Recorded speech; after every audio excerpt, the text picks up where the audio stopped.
So to the guys that I was able to coach, Taysir Mack, who's at the University of Pittsburgh, you know, being the first guy I ever was able to put my hands on and actually, you know, teach everything that I've learned.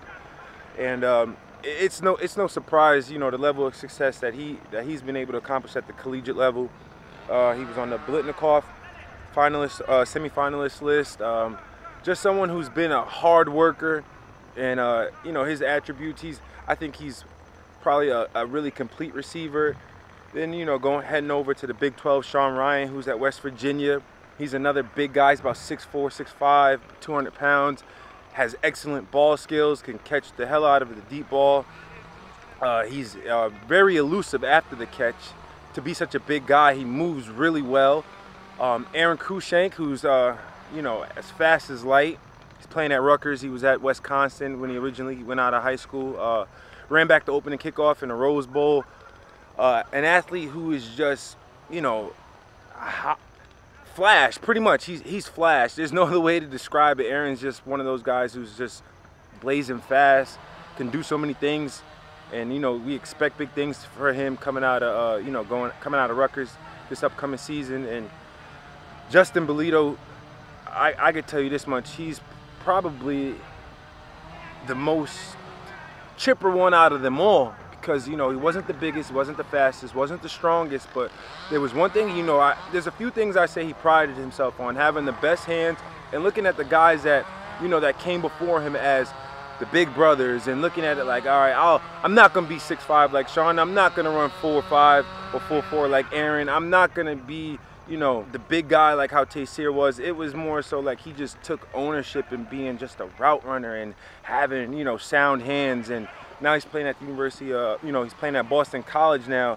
So the tree of guys that I've been able to, you know, mold and been able to coach is, you know, just a staple in its own. And I look at Sean, right? I look at Sean Wilson and I say, knowing the legacy of the guys that have been through Playmakers Academy, and I see him, you know, once it's all said and done, I think he has all of the capability to surpass some of the things that, you know, some of the guys that I've coached, you know, been able to accomplish. And I say that because there's so much upside to him. He's 6'5", he bends really well, catches the ball clean, and his ceiling to grow is enormous. And as a coach, I sit there and I say to myself, I got to find ways to get the most out of his potential at a very, very, very early stage in his career.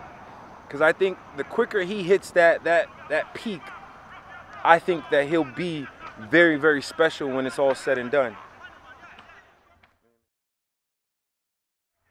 2015, that's when Playmakers Academy, you know, was founded.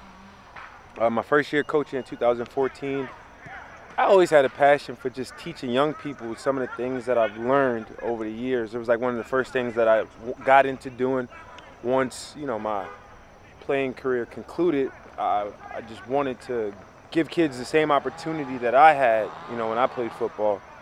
And I started a training company where I was able to, you know, teach young men some of the skills and some of the fundamentals of playing the wide receiver position. And I had some really, really, you know, good coaches that were really good teachers that really taught the details of the position. And from there, I just remembered so much that they had taught me over the years, and thought back like, hey, I'm gonna go back home, you know, once my playing career is over, and teach, you know, the young kids back in New York the things that I've learned when I was in college and then when I was a professional athlete.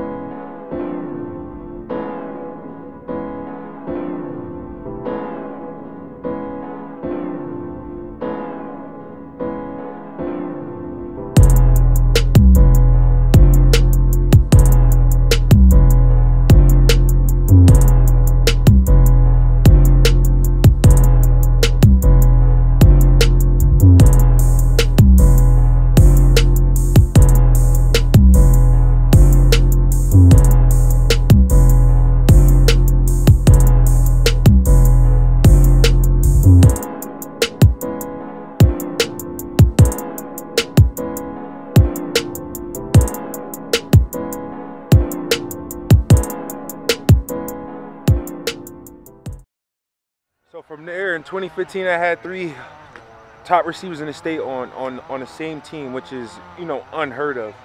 Taysir Mack, Kareem Davis, Ahmed Ba, all outstanding football players, ended up all signing Division I scholarships that year. I think at that point, that's when Playmakers Academy like really took off, because that was my first group of guys that I was able to coach and put my hands on and really like make my mark, and then at the same time help them grow and develop.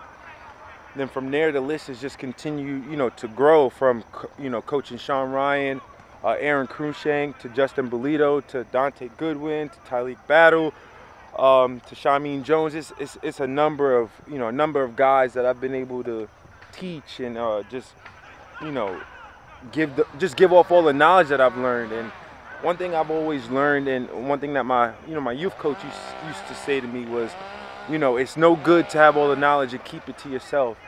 So you got to give it away, and that's pretty much what I've been doing over the years. I've just been giving away knowledge for the past 5 years to young athletes that aspire to go to, you know, playing Division I football. Through dripping Aquafina, I'm sipping 15, kept a weapon on me. Flow make digits, I'm on my business, stack chicken like what it's gon' be.